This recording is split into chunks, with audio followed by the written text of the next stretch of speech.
And we welcome you to United in Liberty Radio, where we discuss all things principled. Here is Joe Olivas here, flying solo this evening. We'd like to acknowledge Dustin Harris, not with us this evening, some time and enjoying his unalienable rights and pursuing his life, liberty, and pursuit of happiness, actually exercising principle number 12, spending time with his family. I'd like to acknowledge that and say that we miss him. I'm going to be, like I said, flying solo tonight. I did contemplate for a little while, trying a little experiment and bring a special guest just to go ahead and maybe illustrate some of the principles that we talk about on a very small personal scale. I was actually contemplating bringing in one of my children, and as I spoke to my daughter, our oldest, and I said, hey, how about you spend a little bit of time with me on the radio this evening? And she says, hey, if you put me in front of the microphone, I don't care if I make your show sound bad, I will not say a thing. And you know, I think she was a little nervous about the idea of her father putting her on the spot, but she illustrated the fact that I could not force her to do anything. So I appreciate my daughter for teaching me that particular lesson.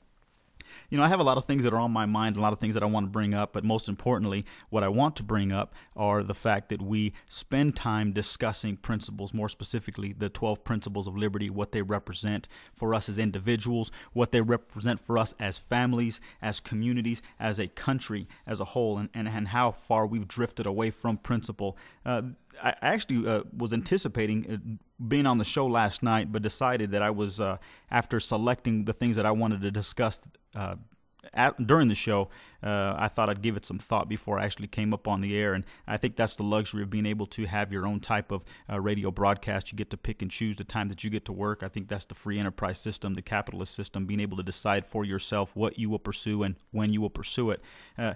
But I spent some time thinking about whether or not I was actually going to go ahead and cover this topic. And what I decided was, that this individual put themselves out there. And because this individual put themselves out there, it's for us to have the opportunity to weigh what they say by principle and find out whether or not they're speaking from a position of principle, or rather they are just spouting off things that will create the emotion that sometimes drives our economy and our country. And unfortunately, we've seen where emotion has got us for the last few years. And again, it's not just the last few years. I think where the country has gone for some time, relying solely upon emotion rather than looking at the principles. What I wanted to address, again, like I said, this individual put themselves out there. This is our First Lady, Michelle Obama. Now, I want to acknowledge the fact that, she was not elected. The only one that could elect her would be our president, and more often than not, our president elects his first lady before he becomes president. My wife is my first lady. So here's something that I wanted to address. Michelle Obama, this was actually just yesterday. She gave a speech, and she's actually now on the campaign trail. Many of you may have the opportunity to hear some snippets and some of the things that Michelle Obama has stated. And I wanted to actually go through and dissect portions of, or a good majority of, her remarks, because I think it's important to recognize when an individual speaks, when an individual in her position, again, she wasn't an elected individual, but however, because she is married to the president, she still represents the country. When an individual in that position, whether it be someone, an elected official on a local level or on a federal level, a president, first lady, you have to look at what they state. The way they say things, the words that they choose. I think when you look at an individual and the words that they choose, it tells you a lot about whether or not they adhere to principle. It's going to be very difficult for an unprincipled individual to fake it, and a principled individual would have no desire to do that. A principled individual recognizes by faking it, or by lying to you, or just giving you the clever phrases, the catchphrases of the day, that they themselves are violating principles. So again, I want to go through this speech that she had given from the Chicago Sun-Times. This was yesterday afternoon that I was able to go ahead and pull this up and read through her remarks before they were given. A very slight variation between what was actually written and what was actually given. But I want to go ahead and illustrate some things here as we go through this, and hopefully we can identify some of the principles that are being violated here, and then point out what I think is to be quite frankly, the contradictions or the hypocrisy that's in our current administration, those of our elected officials. We're not just going to address Michelle Obama. We're going to address a few other individuals if we have time this evening. But again, to illustrate the hypocrisy, and it's not just hypocrisy on the left, it's the hypocrisy of those who are elected representatives.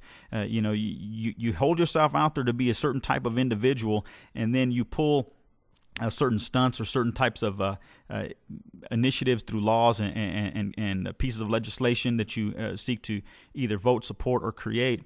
You illustrate whether or not you are an individual of principle, and you illustrate whether or not you are going to be one that adheres to principle. And so there is hypocrisy on both sides. And so don't mistake the nature of this show. I'm not pointing to one party and saying you're the bad guy. I'm saying that this is that we've allowed to grow within our within the walls of Congress, within those who have been elected to represent us. And so again, we're going to go through this speech a little bit. The beginning, the remarks. I mean, these are just standard remarks. I mean, she's thanking everybody, talking about how thrilled she is to be there at the opportunity to go ahead and speak. She's was actually speaking in support of Senator Russ Feingold in Milwaukee. So she's thanking Russ, and that's fine. I understand and I appreciate that, and I understand that she's going to go ahead and do that. But I want to go ahead and take some of this, and I'm going to be reading through her remarks, but I'm going to be interjecting my own thoughts and feelings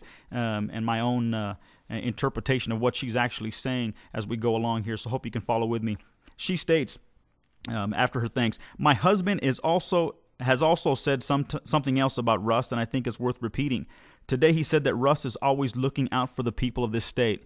That's fine to be able to say that, but here she says, "And I think that's clear in just about everything Russ has done during his time in office." Now, the question here that I would have is, how was he looking out for the individuals in this state? And so she states that. She says, over the years, he's held more than 1,200 town hall sessions to listen to the people he serves. And day after day, he has taken courageous and principled stands on their behalf. Now, she attempts to illustrate what those principled stands are. And she says, he has stood up for health insurance reform. He has stood up for campaign finance reform. He has fought to create jobs and cut taxes for working folks.